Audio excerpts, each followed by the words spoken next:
Bonjour à toutes et à tous et bienvenue pour cette analyse des bandes annonces de Westworld saison 3 qui commencera en France sur OCS le 16 mars prochain.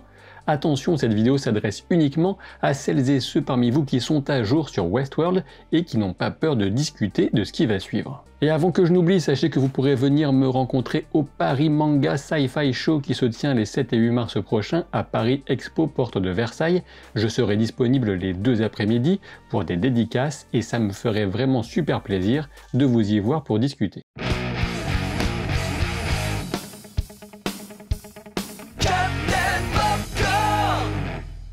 Revenons à Westworld, et oui, j'ai bien parlé des bandes annonces au pluriel car je vais évoquer la toute récente mais aussi les deux précédentes qui remontent à juin et juillet 2019 et surtout les 3 trailers cachés qui sont disponibles sur le site insightinc.com. Lisa Joy et Jonathan Nolan ont déjà indiqué que l'histoire de cette saison 3 présenterait moins de circonvolutions et de devinettes que la deuxième, même s'il est évident que le propos de Westworld restera toujours aussi fouillé. On sait également que cette saison 3 comptera 8 épisodes contre 10 pour chacune des 2 premières. Parmi les principales qualités de Westworld, on retrouve ce qui fait la grande science-fiction, à savoir le questionnement de la société et de l'humanité. Cette saison 3 s'inscrit clairement dans la continuité en s'interrogeant sur la réalité de notre libre arbitre dans un monde de réseaux et de traitement d'une quantité de données massives, ce qu'on appelle le Big Data. Et le marketing de la série joue brillamment sur cette thématique en proposant 4 versions de la bande-annonce de cette saison 3. Il y a la version officielle d'abord destinée à la masse plutôt conformiste et aisément manipulable selon le site, ensuite la version Your World destinée aux personnes un peu mal à l'aise avec les normes sociales, puis la version When Caleb Meets Dolores pour les individus idéalistes fans de comédies romantiques par exemple, et enfin la version Free Will is Not Free qui cible les sujets à tendance paranoïaque voire agressive. Et donc telle ou telle version du trailer est supposée vous être proposée en fonction de la catégorisation psychologique qui résulterait de l'analyse de vos données par Insight, le géant du Big Data qui jouera un rôle important dans l'histoire de cette saison 3. Vous retrouverez les liens du site Insight et des différents trailers en description de la vidéo, ainsi qu'un fil de tweet dans lequel j'ai expliqué un peu le procédé. Bien évidemment tout ça c'est du pipeau, il n'y a aucune exploitation réelle de vos données par HBO, mais cette mise en abîme de la question de la manipulation douce au travers du marketing de la série est définitivement brillant. Il s'agit clairement ici d'une illustration d'un discours méta et par l'exemple concernant l'usage des données pour guider les choix individuels. Dans le faux spot de publicité Insight, au-delà du vernis de bullshit corporate rendu avec une efficacité aussi odieuse que délicieuse, on comprend que ce géant du Big Data propose ni plus ni moins que la suppression de l'incertitude qui accompagne nécessairement la notion de choix. En résumé, Insight propose à chacun de renoncer à sa liberté et donc au stress de l'inconnu contre la promesse d'une vie parfaitement calibrée pour répondre à vos aspirations intimes que l'algorithme connaît mieux que vous-même. Cela pourrait faire sourire, mais le propre de l'homme a souvent été de choisir la sécurité et la norme plutôt que l'incertitude et l'anxiété découlant d'une liberté trop vaste. La liberté n'est qu'une valeur parmi d'autres dans l'histoire de la civilisation et l'être humain est assez facilement capable d'y renoncer, surtout quand cela se fait en douceur et contre la promesse d'un certain confort quotidien. Pour paraphraser une phrase essentielle de Dolores dans le trailer Your World, les humains étaient libres mais ils ont cherché à se créer un dieu. Elle fait alors sans doute référence à Solomon, ce système que contrôle a priori Insight et qui correspondrait à cette sphère, cette intelligence artificielle supérieure qu'on voit comme inscrite dans une architecture qui rappelle les circonvolutions du cerveau humain. Attention toutefois puisque Dolores continue la phrase en disant que cette chose n'est pas Dieu puisqu'elle considère que les autres sont les véritables nouveaux dieux de l'humanité. Tout du moins c'est le point de vue qu'elle aura à un moment de cette saison. Peut-être que sa relation avec Caleb la fera changer d'avis. Et venons-en justement à Caleb, interprété par Aaron Paul, qu'il est juste super excitant de voir arriver dans une série aussi qualitative que Westworld, après sa performance de dingue dans Breaking Bad ou plus récemment dans El Camino. Là encore on retrouve une inspiration biblique dans le nom de Caleb, décrit par l'Ancien Testament comme l'un des 2 seuls hommes adultes à avoir pu accéder à la terre promise. Il avait parlé en bien de celle-ci après être parti en reconnaissance. En quelque sorte, il avait cru en la promesse de Dieu rapportée par Moïse, voilà qui pourrait faire écho aux velléités messianiques ou apocalyptiques de Dolores. Je pense que la première fonction narrative de Caleb consistera dans cette saison 3 à illustrer l'aliénation masquée qui s'applique à la grande majorité de la population humaine. Si on en croit le discours de Dolores, tout comme l'autre qu'elle était, les humains seraient maintenus en cage, en servitude, leur libre arbitre n'étant qu'une piètre illusion. Une caste dominante et presque invisible serait derrière cette vaste machination qui s'appuie sur l'exploitation des big data, ce que Dolores illustre dans le trailer 35% plus romantique, en commandant à l'avance le repas souhaité par Caleb. Et on comprend très bien que Caleb est totalement désenchanté et insatisfait de son quotidien, sachant qu'il travaille sur des chantiers avec un robot comme collègue direct, comme pour mieux illustrer que lui aussi serait dans une boucle. Un précédent trailer nous montrait Caleb entouré des couleurs emblématiques de Westworld, à savoir le blanc, le rouge et le noir, alors qu'il avançait à la limite entre ombre et lumière. Ce trailer nous le montrait menant des activités illégales, notamment en passant par une appli qui recenserait les mauvais coups disponibles contre rémunération.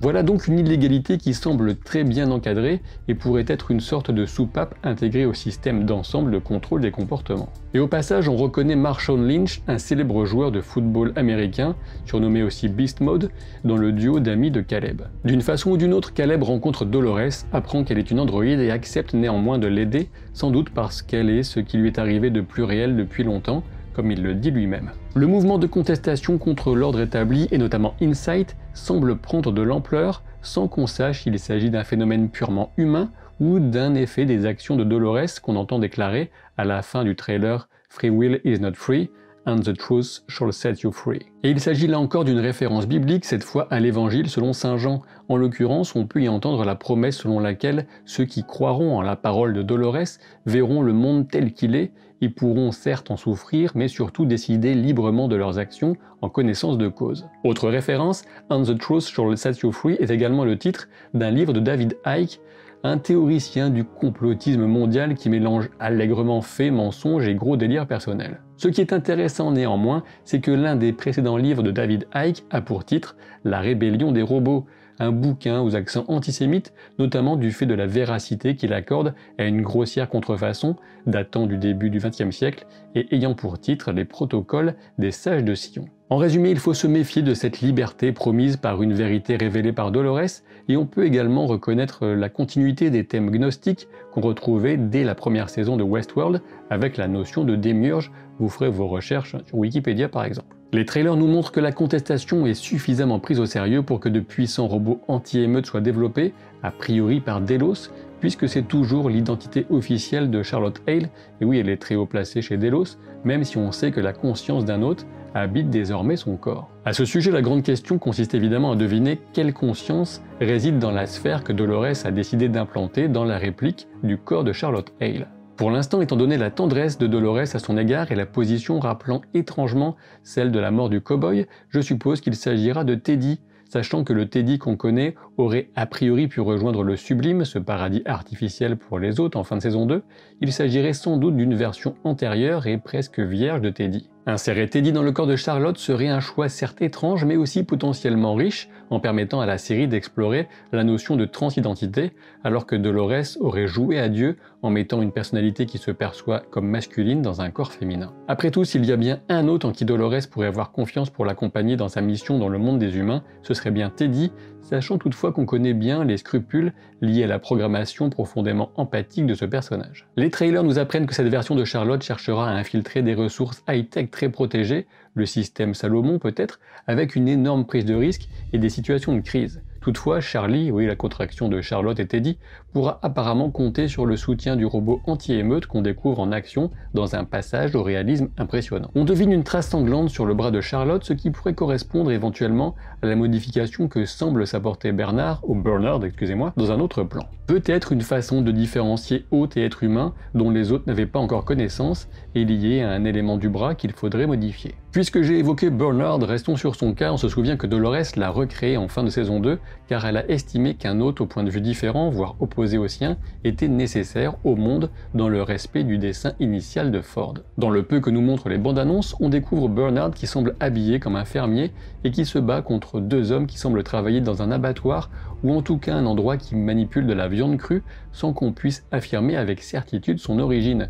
On aperçoit une étrange installation en arrière-plan, des tuyaux qui semblent remplis de sang circulant entre des quartiers de viande ou éventuellement des organes. Des tuyaux qui peuvent éventuellement rappeler ceux qui sont cruellement plantés dans le corps de Dolores dans le trailer Free Will. Par ailleurs, on constate une alliance entre Bernard et Ashley Stubbs, le chef de la sécurité de Westworld, qu'on sait être un hôte depuis la fin de la saison 2. Stubbs qui semble prêt à en découdre à coups de hache, ce qui fait toujours plaisir. Bernard apparaît également en costume mis en joue par Caleb, et d'après les paroles de Bernard, il semble qu'il retourne au parc avec l'objectif d'y récupérer une personne capable de s'opposer à Dolores, et tout nous laisse supposer qu'il s'agirait de Maeve. Maeve aurait donc été remise en fonction par Sylvestre et Félix, et on la retrouve dans Warworld, un nouveau parc sur le thème de la Seconde Guerre mondiale. Maeve y est avec Hector, mais elle ne devrait pas y rester très longtemps. Que ce soit l'œuvre de Bernard ou par un autre biais, elle s'éveille, en référence aux boucles des précédentes saisons, dans l'impressionnante demeure du mystérieux et puissant personnage interprété par Vincent Cassel. De toute évidence, Vincent Cassel est un des dirigeants et protecteurs de l'ordre mondial, reste à savoir s'il est simplement humain ou une sorte d'incarnation du système Salomon par exemple. On le voit notamment de dos dans un plan particulièrement impressionnant au cœur d'un engin volant. Ce qui reste bien mystérieux pour moi, c'est ce qu'il peut proposer à Maeve pour qu'elle accepte de partir chasser Dolores pour son compte, sachant que la fille de Maeve a pu rejoindre le Sublime avec sa mère de substitution en fin de saison 2. Difficile de savoir si la vie d'Hector par exemple serait dans la balance ou si justement le personnage de Vincent Cassel évite le chantage mais cherche plutôt à convaincre Maeve de l'aider. Quoi qu'il en soit, les trailers mettent en avant l'opposition entre les deux autres les plus puissants, à savoir Dolores et Maeve, qui ont beaucoup en commun, mais aussi des expériences très différentes de l'humanité, qui pourraient motiver Maeve à vouloir la protéger des projets de Dolores. De toute évidence, c'est bien le katana de Maeve qui a coupé le bras gauche de Dolores, et c'est elle qui la poursuit, en remarquant qu'elle avait déjà corrompu par le passé un homme en faisant ressurgir sa noirceur. Ça me paraît un petit peu injuste quand même, comme diagnostic. Elle parle alors de William et compare son cas à celui de Caleb de toute évidence. Les bandes annonces de Westworld nous révéleraient-elles donc ainsi directement le duel ultime de cette saison, Maeve contre Dolores? Et évidemment, je pense que ce sera un peu plus subtil, d'autant plus quand on compare la scène de Dolores sur le sol, souffrant à cause des tuyaux, avec celle de la main gantée qui en saisit une autre. Et oui, après analyse comparative, pour moi il est clair qu'il s'agit là de la main de Maeve. La texture du gant semble correspondre à celle de sa combinaison quand elle porte le katana, et elle saisit donc celle de Dolores, a priori dans un geste de compassion. En résumé, on est loin de savoir comment se terminera la relation entre ces deux-là. Et justement, après avoir vu ce bras coupé, on peut se demander si le tout premier plan du trailer ne correspondrait pas à une scène relativement avancée de la saison, alors que Caleb aurait potentiellement sauvé Dolores en installant sa bille de conscience dans un corps mécanique ancien format. Et Dolores nous rappelle que la première chose qu'elle a connue en venant au monde, c'est la douleur, sachant que bien entendu, Dolores signifie douleur. Ce qui est clair, c'est qu'il y aura pas mal d'actions et de décors impressionnants dans cette saison, et avec de tels acteurs et une écriture qui s'annonce toujours aussi affûtée, je peux dire que j'ai hâte d'y être. Rassurez-vous, je n'ai pas oublié William qu'on retrouve en bien mauvaise posture. Pour rappel, la scène post-crédit de saison 2 était située dans un lointain futur, alors que William était une sorte d'hôte dans une boucle, testé pour déterminer la fidélité du transfuge de sa conscience humaine dans un corps androïde. Dans ces différents trailers de la saison 3, j'ai clairement reconnu pour William une ambiance inspirée de THX 1138, le premier film de George Lucas, qui traite d'un futur totalitaire où l'humanité est sous contrôle d'une élite assistée par des machines, ce qui semble bien correspondre au thème de cette saison. Ces images de William semblent correspondre pour partie à un internement et potentiellement un traitement, ou encore à des hallucinations. Il se retrouve dans la baignoire où son épouse s'est suicidée, et une brève image le met face à Emily, sa fille qu'il avait tuée en saison 2, en pleine crise paranoïaque. En tout cas, l'homme en noir semble être devenu l'homme en blanc, et il se donne la mission de sauver le monde. Reste à voir si tout ça se passe dans sa tête uniquement, ou s'il aura véritablement un impact sur le plan de Dolores, et des interactions réelles avec elle, des interactions qui ne relèvent pas du fantasme comme quand il la voit avec son ancienne robe de Westworld. Et on sait qu'au moins une partie des événements qui nous sont ici montrés sont bel et bien postérieurs à ceux de la saison 2, scène post-crédit mise à part, puisqu'on voit les dommages causés à la main droite de William. Enfin, la reprise du tube de Guns N' Roses, Sweet Child of Mine, par Ramin Djawadi, peut renvoyer à plusieurs thématiques, la fille de Maeve, Emily pour William ou encore la relation entre Dolores et les autres qu'elle a emportés en quittant Westworld. Quant à l'affiche, elle nous montre le squelette de Dolores, on reconnaît en effet les petits bouts de tissu de ses anciens vêtements, et elle semble figurativement comme empalée sur le plus haut gratte-ciel de la ville et perdue au milieu d'un désert. Nous découvrirons si c'est celui qu'elle traversera en 40 jours pour en revenir comme Jésus après avoir résisté à la tentation du diable, ou si ce sera la désolation où finira sa carcasse. Si vous avez apprécié cette vidéo et que vous n'avez pas vraiment envie de me voir débarquer chez vous avec un katana bien affûté, je vous invite amicalement à vous abonner à la chaîne et bien sûr je vous retrouverai pour des analyses hebdomadaires de Westworld. Je vous rappelle que ça commence en France le 16 mars. À très vite pour de nouvelles aventures. Salut!